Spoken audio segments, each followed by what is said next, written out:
meteorologist Cindy Oakland. Your Citizen Florida tropical updates. We continue to watch Irma. During the overnight hours, it went just north of Puerto Rico. They had a pretty good impact from it, and also northeast of the Dominican Republic.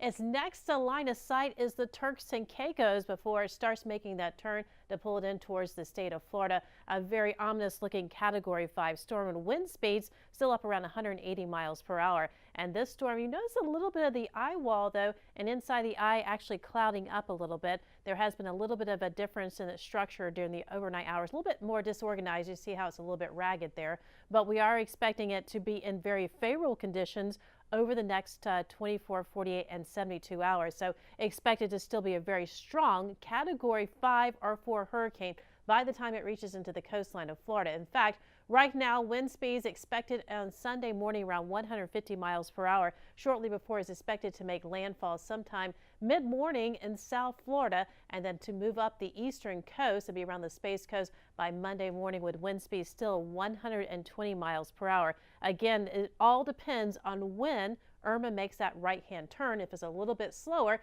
it's going to pull it out more towards the Gulf of Mexico before swinging it back across Florida, or it could be pulling it just into the direct landfall for South Florida and then move up the eastern seaboard. The third option is if it actually swings through a little bit earlier, and then we see it going more into the Atlantic Ocean. But again, the National Hurricane Center is still watching it very closely as all the models.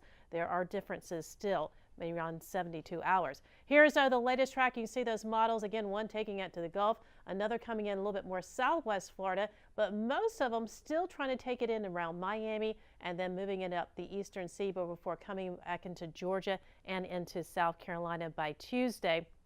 As we take a look at those conditions for development, again, it's getting into some very favorable waters with that warm water temperature and also low areas of shear. So we're not expecting really to be torn apart much there. And then it will continue moving on up to the Georgia, South Carolina coastline is the consensus of most of those models.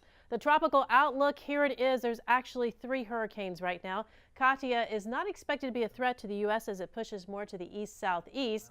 And as we look at Irma, again, Irma is expected to make impact in the Florida, South Florida area by Sunday morning. And we could see those tropical storm force winds as beginning as early as 2 a.m. on Saturday and then continue to move up the state as we go into Sunday and Monday. So again, a very dangerous Category 5 storm we're watching.